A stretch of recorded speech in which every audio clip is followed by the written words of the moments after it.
Dizi Kodları kanalına hoş geldiniz. Bugün Eşref Rüya'nın yeni bölümünü analiz edeceğiz. Analize başlamadan önce Eşref Rüya dizisini sevenler aşağıdan videoyu beğenmeyi unutmasın. Şimdi hazırsanız yeni bölüm analizine geçelim. Eşref Rüya'nın yeni bölümünde hikayenin yönünü değiştirecek kritik çatışmaların işaretleri veriliyor. Eşref'in içindeki şüpheler artık dayanılmaz bir hal almış durumda. Dinçer'in Nisan'ın çevresinde olmasını istememesi, yalnızca kıskançlık ya da korumacılıkla açıklanacak bir tavır değil. Bu aslında Eşref'in sezgilerinin harekete geçtiğini, düşmanlarını daha yakından tanıdığını ve önümüzdeki bölümlerde çok daha sert kararların alınacağını gösteriyor. Dinçer ve Kadir'in adım adım Eşref'in çevresini kuşatma çabaları, seyirciye artık bir yüzleşmenin kaçınılmaz olduğunu hissettiriyor. Bu noktada her iki tarafın da geri dönüşsüz hamleler yapacağı çok açık. Nisan'ın kardeşi, Afra'nın ölümüne dair bitmeyen şüpheleri bölüme ağır bir gölge gibi düşüyor. Onun kardeşimin ölümünde parmağın var mı? Çıkışı sadece bir duygusal patlama değil, aynı zamanda geçmişin karanlık sırlarının ortaya saçılacağının habercisi. Bu cümle önümüzdeki bölümlerde Nisan'ı hem gerçeklere hem de büyük bir tehlikenin tam ortasına sürükleyebilir. Eşref'in Nisan'a olan bağlılığıyla kendi düşmanlarına karşı kurduğu strateji arasındaki dengeyi koruması hiç de kolay olmayacak. Öte yandan Eşref ile Kadir arasındaki gerilim iyice yükseliyor. Bu gerilimin klasik bir çatışmanın ötesinde iki farklı dünyanın hesaplaşmasına dönüştüğünü görmek mümkün. Kadir'in adımları sadece intikam değil, aynı zamanda Eşref'in sevdiklerine dokunarak onun gücünü kırma çabası. Bu durum Eşref'i daha acımasız, daha kararlı bir hale getirebilir. Önümüzdeki bölümlerde Eşref'in kendi içindeki karanlık yanla yüzleşmesine tanık olabiliriz. Fragmanda dikkat çeken bir diğer unsur ise Gürdal. Afra'nın ölümünün ardından sırada Gürdal var sözleri, yeni bir kurbanın işaretini veriyor. Bu, hikayenin dramatik yapısında yeni bir kırılma noktası anlamına geliyor. Gürdal'ın başına gelecekler, sadece onun kaderini değil, aynı zamanda diğer karakterlerin birbirine karşı konumlarını da belirleyecek. Özellikle Eşref'in kendi dostlarını koruyup koruyamayacağı, dizinin önümüzdeki bölümünde kilit sorulardan biri olacak. Tüm bu ipuçlarını birleştirdiğimizde 16. bölüm, hem geçmişle hesaplaşmaların hem de geleceğe dair büyük savaşların başlangıcı gibi duruyor. Seyirci, sırların açığa çıktığı, ilişkilerin sınandığı, ihanete uğrayanların ise geri dönülmez kararlar verdiği bir bölüm izleyecek.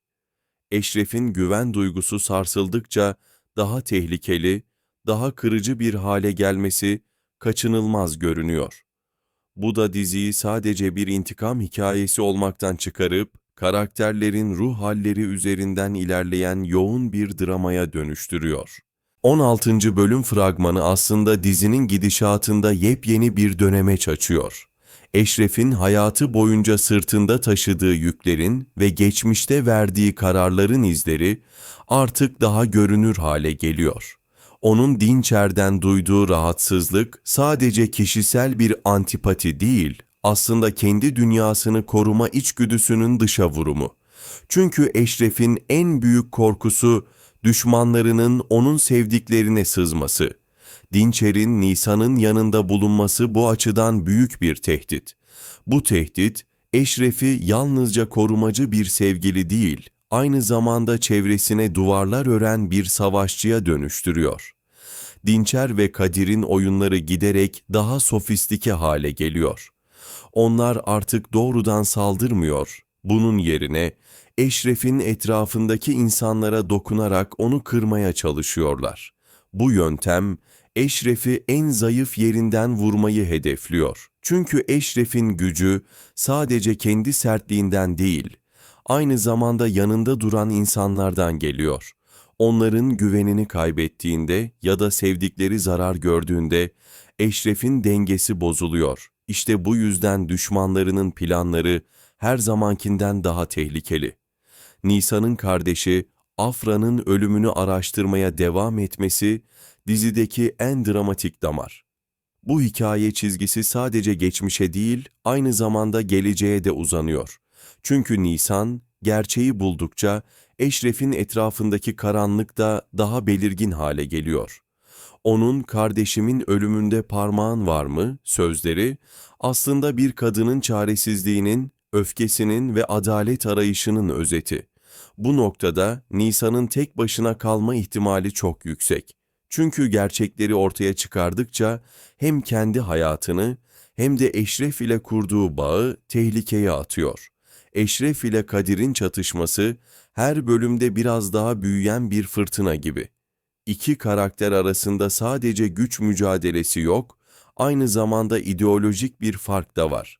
Kadir, hırslarıyla hareket eden, gözü kara ve intikamcı bir adam. Eşref ise daha planlı, daha stratejik ama duygularına yenildiğinde kolayca kontrolden çıkabilen biri. İkisi arasındaki denge bozuldukça sahneler daha da çarpıcı hale gelecek. Önümüzdeki bölümlerde Eşref'in belki de kendi değerlerinden taviz vermek zorunda kalacağına tanık olabiliriz. Gürdal meselesi ise dizinin yeni sürprizlerinden biri. Afra'dan sonra onun da tehlike altında olması, düşmanların tek tek isimleri hedef aldığı bir sürece işaret ediyor. Gürdal'ın başına gelecekler, sadece onun hikayesini değil, Eşref'in etrafındaki sadakat halkasını da etkileyecek. Eğer Gürdal'a bir zarar gelirse, bu Eşref için kişisel bir kayıp olmanın ötesinde, düşmanlarına karşı yeni bir öfke patlamasının sebebi olacak.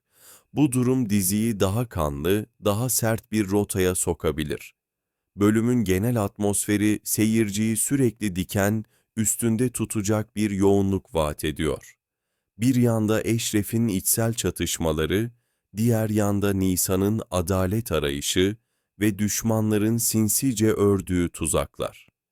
Bütün bunlar birleştiğinde hikaye sadece bir intikam yolculuğu olmaktan çıkıyor ve karakterlerin psikolojisine odaklanan daha derin bir drama dönüşüyor.